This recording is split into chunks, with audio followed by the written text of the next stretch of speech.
What's up, everybody? Welcome back to Geeks and Company and another episode of the After Show. That's right. I'm JS. That's Messiah Complex Cosplay, otherwise known as Geoff. Geoff, that's correct. You pronounced it brilliantly, you savage. How's it going, bud? It was going really good until about 4 seconds ago when you butchered my first name pronunciation. There's Jean-Sebastien. You know, I gotta say, I say it every week. This episode of Star Trek Picard might be the best episode of Star Trek. Might be the best episode of Star Trek I've ever seen. So, warning, folks, if you've not seen episode 9 of Picard season 3. Yep. This, and I've said that a couple weeks in a row now, but this one specifically. Yeah. This is the spoiler one. This is the one that tells us what's been going on. Things are revealed. Things are, well, you don't have to draw it and make sure they obviously know what's going on. Things are revealed. So go watch the episode, then come back and watch this show. I'd like to point something out if you've already done that. If you're watching this and you've watched the after show with us throughout the show, I would like to say I fucking called it. You sure did. Actually, before we do that, if you're not subscribed, folks, make sure you subscribe to the channel. Yeah. Really, really helps us out. Leave us a quick like. It helps propagate our videos through the YouTube verse. And you did fucking call it. Oh, my God. Oh, my God. You called it. The episode, first of all, starts right back where the last episode ended. Yep. Now, right off the bat, I was like, okay, the last episode ended with Marina Sirtis's hand on the friggin' knob, ready to open the door. Yes. And then we restart the episode like 10 minutes back, and it's like, oh, for fuck's sakes, like, gotta rebuild. You know, she's about to open the door, right? Just gotta rebuild the door. Come on. So she has her thing with Jack. I love how she runs out of the room when she finds out what's behind the door. Yeah. Like, does it like, excuse me, bye, and then physically runs out the door. Out and runs right to Picard. Yeah. Because who's speaking to Jack behind the red door? It's not his mom. It's even though in the closed subtitles. Yep. And when you listen, it's clearly Gates McFadden's voice. Yep. Agreed. But it is not Dr. Crusher. It is not Dr. Crusher. Who is it? We are the Borg. You called it. It is, in fact, the Borg Queen that's actually speaking to him in that manner. And we find out, as was hinted a few episodes ago from Data, that Jean-Luc Picard never had Irumodic syndrome. Mm-hmm. He was never let go from the Borg. And it was a really cool callback to First Contact, by the way, when he could still hear them. And this is a direct reference to that. He even says, this is why I can still hear them. The Borg implanted some organic. Now, Picard is a receiver, so he can still hear the Borg. But he passed on a different trait to Jack. What is Jack? Jack's a transmitter. Yeah. Which is why he can remote pilot people and why he can make those connections throughout. So the vines, as we had suspected, were connections that he was making between individual people. But then a question gets asked, why can he connect with those that don't have this particular Borg DNA recombination?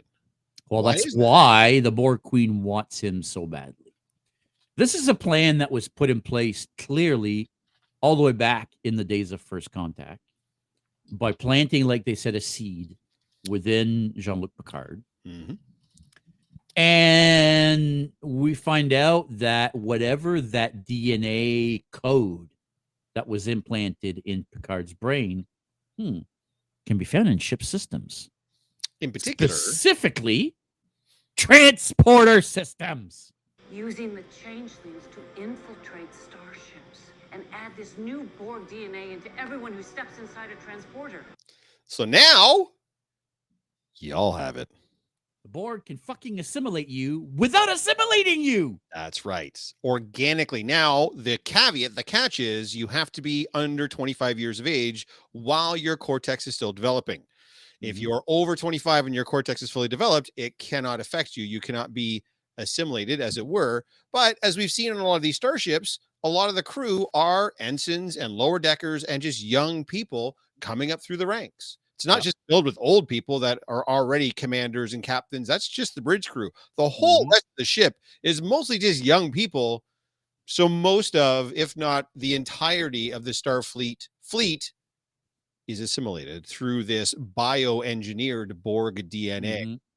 Now let's go back a quick second, because there's one key piece missing out of this equation, and that is Jack. Yes. She needs Jack to be able to take control. Yes. That's the idea, right? Jack is the transmitter for their signal, their assimilate signal. And she gets Jack because Jack runs away and he Jack says, you know what? The voice. I'm going to show her who the fuck I really am. Yep. And he takes off and then joins her. And then assimilates the whole Starfleet. And then he gets a new name.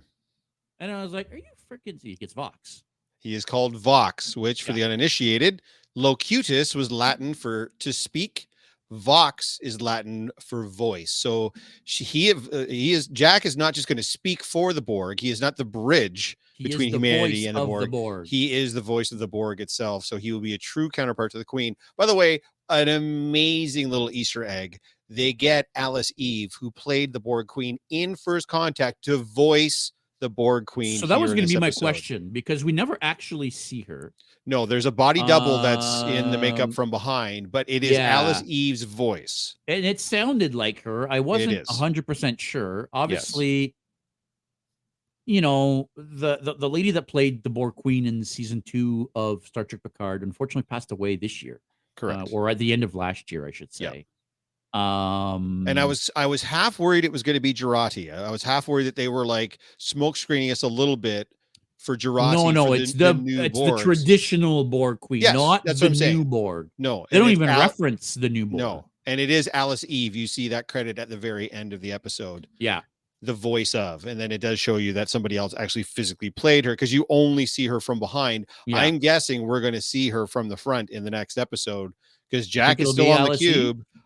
If they've got her back to do the voice, I would think. Why bring her back to do the voice if we're just ever going to see the Queen from the back? Alice Krieg, not Alice Krieg. Eve. Sorry, Alice I'm Krieg. Saying Alice Eve. Alice Eve was in the Trek Krieg. movies. Alice Krieg. That's right. Sorry. Yes. Yeah.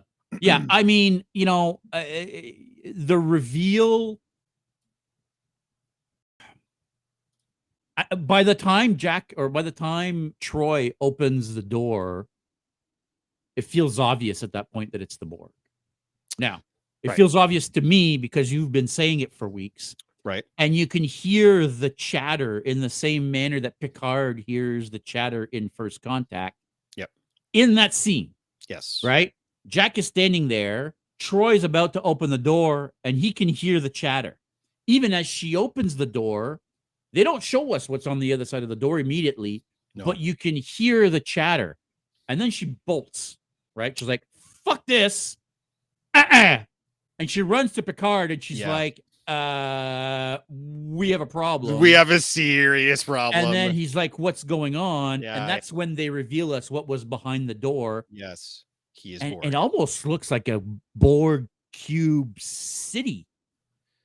It looks massive. It was cool, by the way, how they did, because when the door opens and it wasn't green, I was thought, oh, maybe it is something else.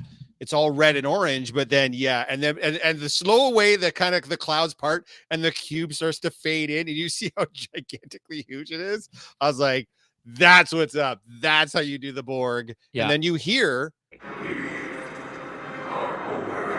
I mean, come on, man. What do you want? Yeah. So it's the Borg. Jack is with the Borg. He's with the Queen. The fleet, which is all gathered for Frontier Day. Every single ship in Starfleet has been gathered for Frontier Day. They all end up getting biologically assimilated. So they end up having some squiggly lines, veins in their face. Their eyes black out over and then go back to normal. And then they are Borg. We are the Borg. Including, by the way, understand all that much, because the whole point of the Borg is they're assimilating through nanoprobes, right? Which don't have nanoprobes, right? Which obviously didn't work. So this is the new, like you said, this is something they've been planning since they converted him to Locutus, since they assimilated him. So a biological type that you can't just turn on and off like you can with nanoprobes and implants. including, by the way, Geordi's 2 daughters. Both of his daughters Both are of under the them. age of 25, so they both get assimilated. The entire fleet is there. One ship is able to take back control. The Excelsior is able to take back control. Not for long. No, What it gets happens to the targeted by the Excelsior? rest of the fleet, and then it gets blown up, Yeah. which happens off camera, but we see it in a graphic on the screen. Yeah, I mean, absolutely crazy. So Geordi has an idea. They got to get off the ship. They got to get off the Titan. They can't be on the Titan anymore. Okay, well, hang on. So one thing that you didn't mention is that there's a new technology that Starfleet has implemented in all of the ships. Oh, yes, of course. You remember at the beginning of the season how they have Yes. to run away and they have to hide the ship because all of the ships communicate together, right? They release in this episode that not only is there a new Enterprise, the Enterprise F, which looks glorious, Well, yes. but all of the ships not only talk together, but they can act as one.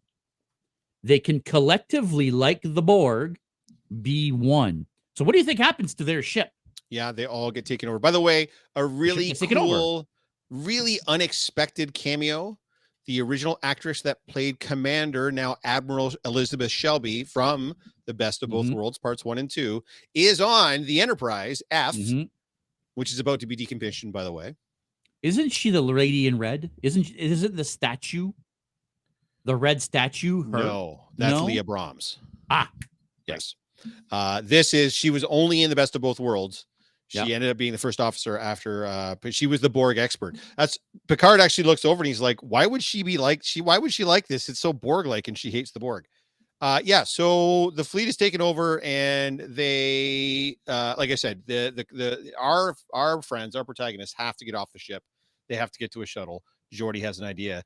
They have a running firefight to get off the ship, and something happens during that running firefight that I did not see coming. I knew we would get a death of some kind. This is not who I thought was going to die. This motherfucker has been doing interviews saying, oh yeah, I would love to come back and play Captain Shaw again and do some more Star Trek. Well, he fucking can't, can he? Because he's dead.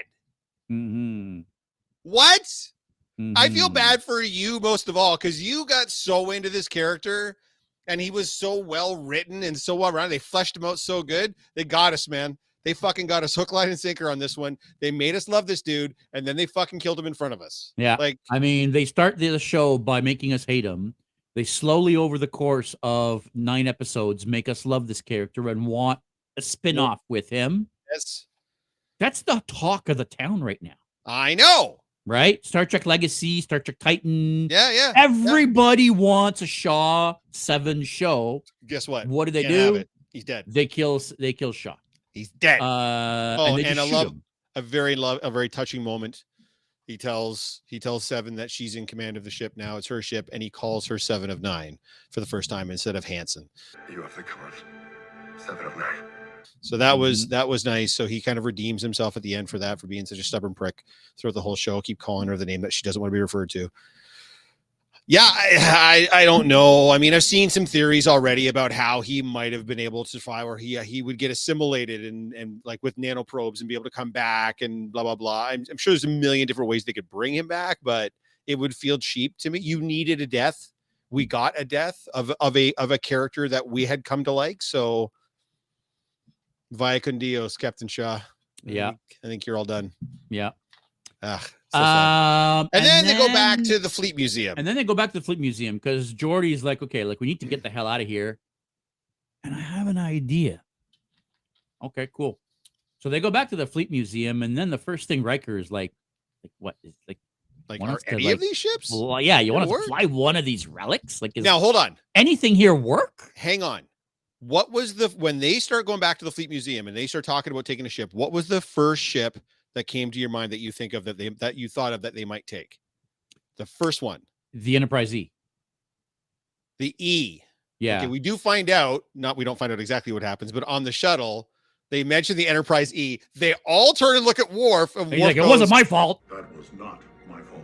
So clearly the E is not available. I thought they were going to take the A.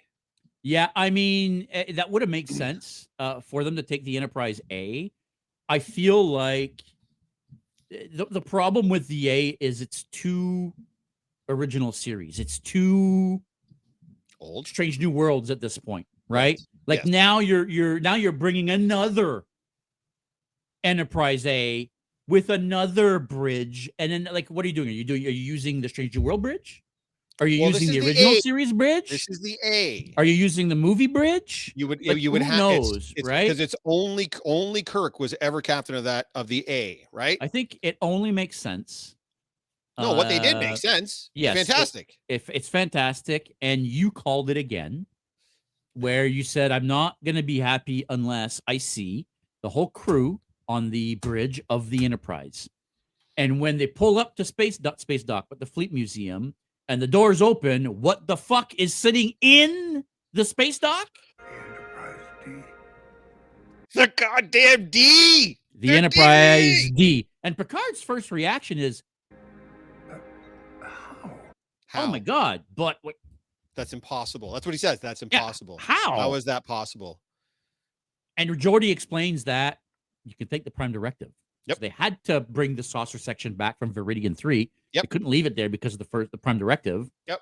And then the engineering section and nacelles are from another ship. They're from the Syracuse. The Syracuse. Yep. Which I believe lost its saucer section on Next Gen, didn't it?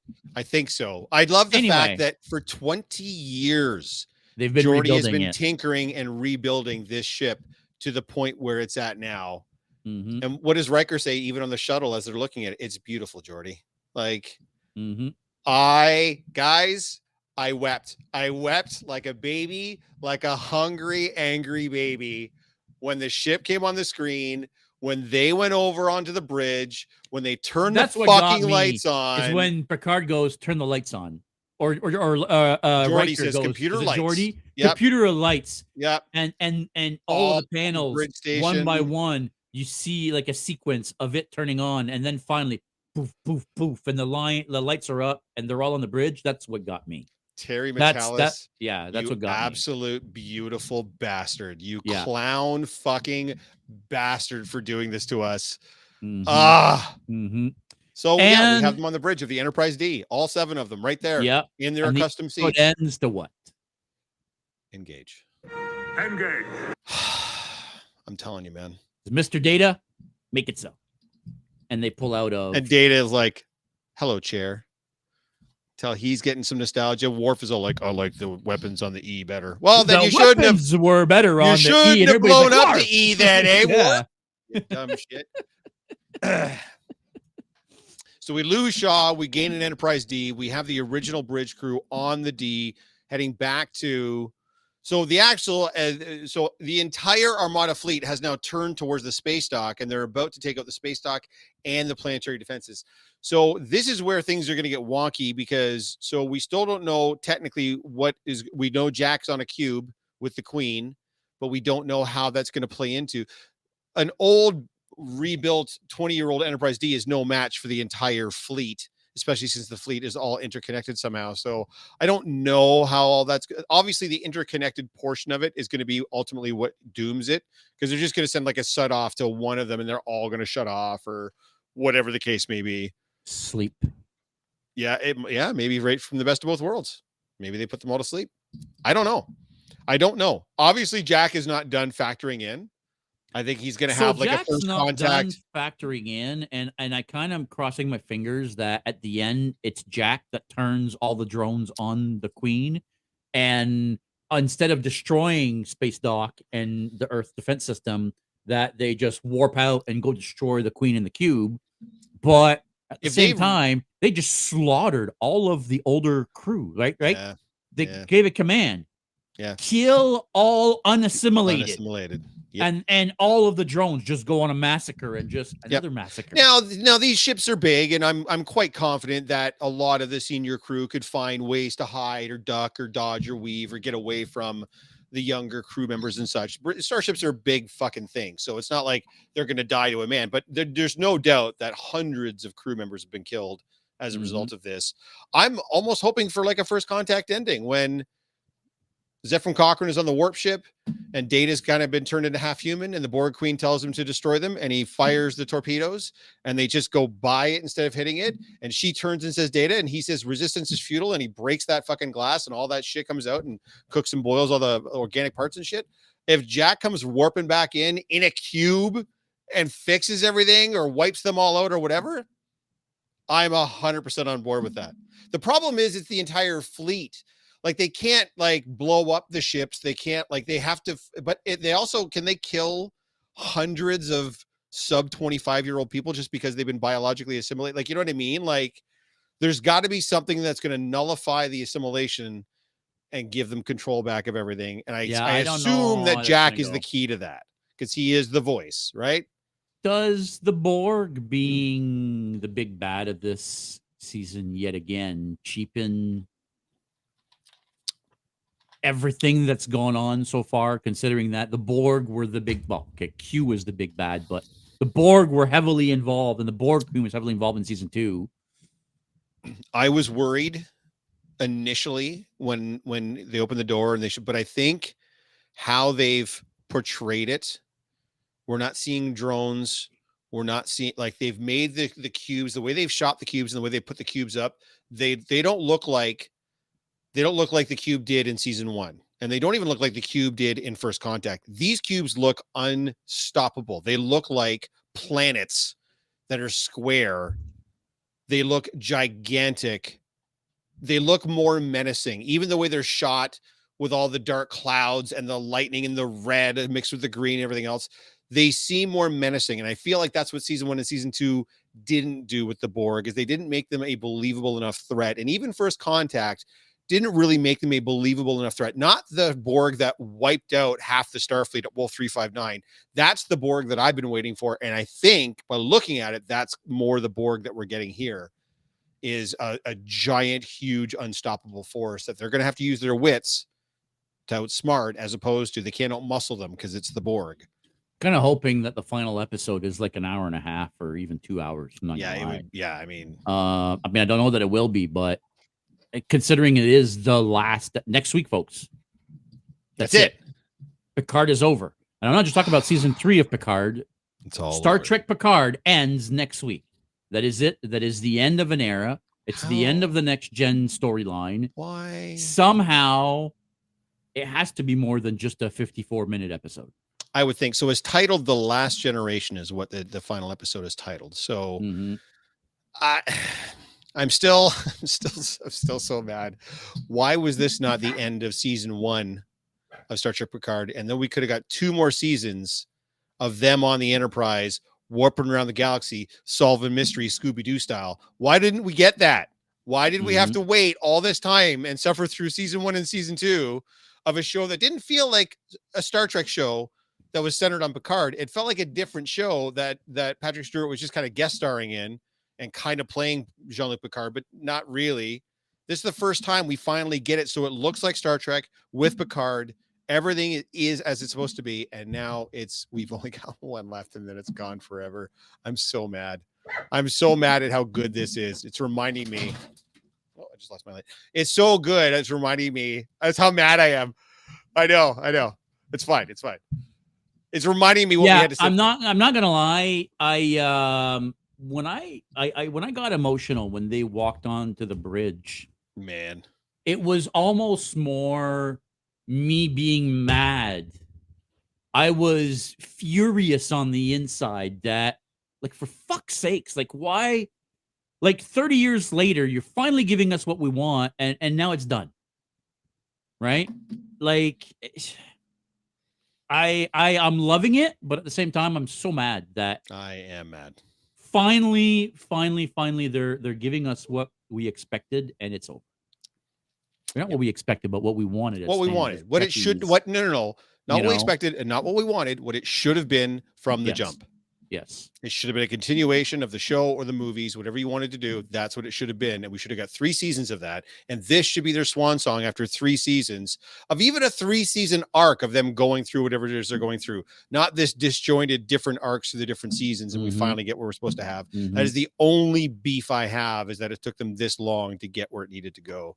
And now we won't get any more after this. This season could have been, I want to say, the storyline that they laid out for us could have been integrated within this 3-season arc, right? We could have met Jack in season 1.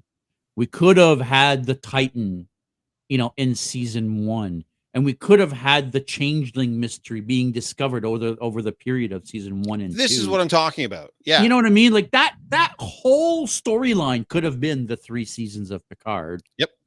But Patrick Stewart didn't want that. Well, Patrick Stewart wanted to do something different. Well, he wanted to be a show about character development for Jean-Luc Picard. And I haven't actually seen a lot of what you're talking. I'm taking your word for that. I haven't really seen any articles that state that he specifically didn't want to do a continuation. Oh, he said that at a con in front of thousands of people and on camera. The videos are online. One way or another, at least he finally embraced it, because they are all still good friends. They all still hang out. They all still have lunch.